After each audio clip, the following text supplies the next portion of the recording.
A ameaça do furacão humano é o que mais prejudica todos os personagens de Dandadan no momento, e Seiko Ayase decidiu mostrar pra todos que ela tem uma carta na manga, mas essa carta pode ser simplesmente rasgada pelo próprio Mal-Olhado. Tá curioso pra saber o que possivelmente vai acontecer no capítulo 196 do mangá de Dandadan, já que o Yuki Nobutatsu deu um balde de água fria na gente em relação ao capítulo dessa semana. Não se esquece de se inscrever nesse canal maravilhoso e largar aquela dedada cintilante no botão do like que me ajuda bastante. Também, é claro, não esquece de apertar o botãozinho hypar que ele me ajuda bastante. Fala, meus delinquentes, como que vocês estão? Sonark Animes aqui falando, extremamente chateado porque, graças a Crunchyroll, Dandadan dessa vez não ganhou o anime do ano, conseguiu perder, acredite se quiserem, pra Solo Leveling. Eu realmente não sei o que diabos deu na cabeça da Crunchyroll. E graças a isso eu decidi então perseguir dessa vez nosso queridíssimo Yuki Nobutatsu e perguntar pra ele: japonês safado, por que você não trabalhou essa semana e por que diabos não lançou meu capítulo de Dandadan de hoje? E ele disse que estava um pouquinho doente e queria analisar um pouco mais as possibilidades, porque Dandadan está crescendo gradativamente e ele não quer dar uma de GG a Kutami. Mas na realidade eu acho que ele ficou esperando eu lançar mais teorias para acabar copiando um pouquinho das minhas ideias. Que japonês sem vergonha. E agora, sem mais enrolações, vamos direto pro conteúdo. O que tá acontecendo em Dandadan? Momo Ayase, Seiko Ayase, Jiji, Vamola e Izuma estão a caminho da cidade de Shimane, do templo de Shimane, para remover a maldição de Momo Ayase, e passaram infelizmente por cima do estreito Naruto, que fez eles darem de cara com o Narutinho. Não, simplesmente deram de cara com um criptídeo gigantesco conhecido como Homem Furacão. Isso me levanta um questionamento muito importante sobre o rumo da história de Dandadan, porque Yuki Nobutatsu normalmente utiliza lendas reais para basear o princípio dos seus personagens incluídos na sua obra. Um exemplo, ele pega um yokai existente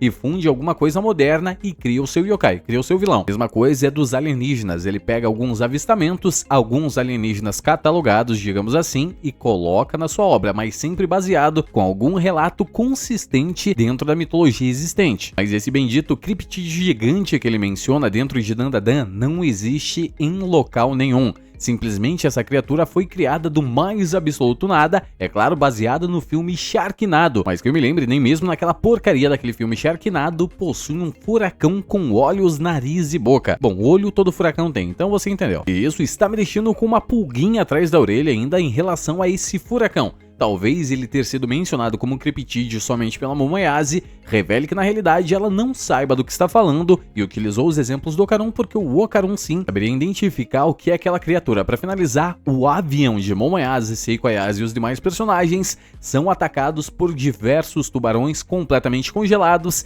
que, ao mesmo tempo que destroem a fuselagem do avião, mantêm ela sob controle, evitando a despressurização, exceto, é claro, aonde a Vamola está, que no momento é o maior buraco de todos dentro do avião. E já indo para os últimos quadros desse mangá maravilhoso, Seiko Ayase revela que tem um plano de como ela vai fazer para destruir esse Sharknado gigantesco, mas é um plano extremamente arriscado. Eu quero que você me pergunte, mas por que Sonarken? Simplesmente porque Seiko Ayase, a personagem mais fodona do mundo dos animes, quer utilizar o picolé de tubarão para destruir aquele Sharknado, mas lembrem-se vocês que é os mesmos picolés de tubarão que mantém a fuselagem do avião quase que intacta, impedindo de ter a despressurização. E eu sei, você já tá curioso para saber o que a Momo Ayase vai fazer para se livrar daquele Sharknado gigantesco. A personagem tem duas formas apenas de fazer isso: simplesmente destruir o motor, o que no caso seria o aumento de temperatura ou a emissão do calor do furacão, ou destruir o combustível, que seria as formações de nuvens, as correntes de ar ou simplesmente a queda da pressão atmosférica. É exatamente aí que entra aqueles picolés de tubarão, como eu falei pra vocês antes. Então vamos invocar o Sonarken Mandinar aqui pra ver o que vai acontecer no capítulo 196. Ele vai começar exatamente com aquele mesmo quadro, onde Seiko Ayase diz que utilizará os tubarões pra fazer alguma coisinha. Nesse quadro, possivelmente, teremos uma reação desse tubarão que não está tão congelado quanto a gente imaginava. Imagine só a cena, Seiko Ayase se aproximando do tubarão, colocando a mão sobre ele e ele tentando abocanhar o braço dela e ela descendo o sarrafo no tubarão. Seria maravilhoso. Para finalizar então, Seiko Ayase vai comandar a Momo Ayase a lançar diretamente os tubarões em direção ao tornado, fazendo então aquele tornado, aquele Sharknado gigantesco perder a temperatura e possivelmente diminuir de tamanho aos poucos. Mas é aí que fica complicado um pouquinho. Momo Ayase vai utilizar os seus poderes psicocinéticos para fazer o envio dos picolés de tubarão, mas como a maldição impede os poderes dela de funcionarem normalmente, ela não terá alcance suficiente e terá que repassar esses tubarões congelados pra Vamola, que infelizmente está presa no buraco maior que tem dentro do avião, e se ela sair você sabe exatamente o que acontece, todo mundo lá é completamente sugado pro lado de fora. Como eles vão resolver isso nesse momento, precisando de Vamola, e já que a Seiko está com as suas costelas quebradas e não pode fazer muito esforço, simplesmente a família Kito vai brilhar. Eles vão utilizar algum poder secreto para evitar a despressurização do avião. Creio eu que pode ser alguns poderes relacionados diretamente à Terra, até porque eles são subterrâneos, que consigam manipular o magnetismo presente no metal, fazendo aqueles buracos se fecharem, ou simplesmente eles vomitando alguma meleca extremamente grudenta, fazendo ela se solidificar e tapando o buraco aonde a Vamola estava. Porque eles não têm saída, a gente precisa ter algum poder de contenção necessário, é claro, para eles fazerem esses processos. No momento, infelizmente, Momoyase não vai conseguir fazer essa tarefa, até porque a gente precisa dar um pouco mais de destaque em outros personagens e precisamos de uma vez ter poderes novos dentro de Dandadan, porque senão a obra vai ficar extremamente cansativa com, é claro, só os personagens principais tendo poderes também que nunca se alteram. Outra possibilidade também poderia ser simplesmente Seiko Ayase utilizando seus poderes de barreira para evitar a passagem e a despressurização do avião, ou o mal-olhado com a sua casa amaldiçoada. E vamos ser sinceros, né? Yuki Nobutatsu no momento quer dar destaque pro mal-olhado, então possivelmente dessas opções, entre a Seiko Ayase e o mal-olhado, com certeza quem vai utilizar os poderes seria o mal-olhado. Mas voltando pro mais óbvio, se a família Kito utilizar os seus poderes, simplesmente vai deixar a maioria dos personagens livre para realizar as outras ações. Aí a Momoyase passa os picolés de tubarão para Vamola, que vai estar pro lado de fora do avião, arremessando constantemente os tubarões, enquanto a família Kito vai preenchendo os outros buracos. Mas eu fico pensando nos poderes da família Kito, simplesmente tem diversos buracos naquele avião, então os poderes deles têm que ser bastante efetivos.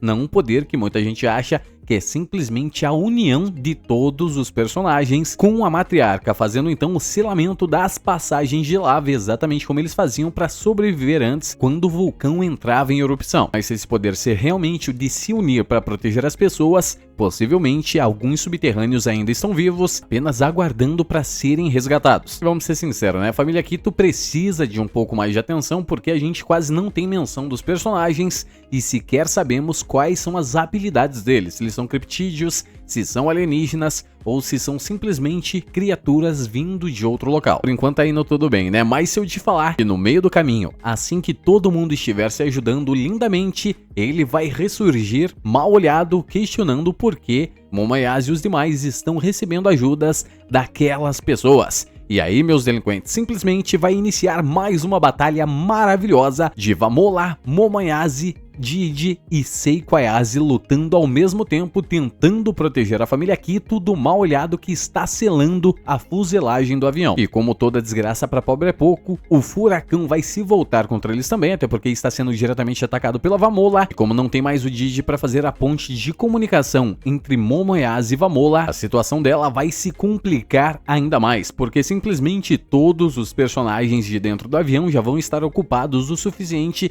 enfrentando o mal-olhado e tentando proteger os membros da família Kito para o avião não ser destruído. E por que a família Kito não vai entrar em direta batalha contra o mal-olhado? Porque eles possivelmente morreriam e também, é claro, eles precisam reparar os buracos que ele estará fazendo na fuselagem do avião. Vamos ser sinceros, né? A gente nunca viu essa batalha de terça-feira do Okaon e do mal-olhado, então tá na hora já dele quebrar essa promessa e ele mesmo reclamar. Como diabos eu vou manter uma promessa se o cara que me fez prometer não cumpre ela? Isso seria até mesmo uma quebra de quarta parede com a reclamação que todos fazem em relação às batalhas de terça-feira de Dandadan. E é claro, graças a essa distração causada pelo mal-olhado e os demais personagens, Vamola perde a conexão total, como eu já mencionei antes, e o furacão começa a atacá-la constantemente, fazendo a Vamola encerrar o capítulo sendo praticamente sugada para dentro do furacão. E o capítulo vai se encerrar exatamente aí, com a gente já sem esperanças em saber o que vai acontecer no futuro dos personagens, porque simplesmente eles não têm tempo suficiente para fazer aquele tipo de coisa. E mais, tá? Eles precisam desembarcar do avião o mais rápido possível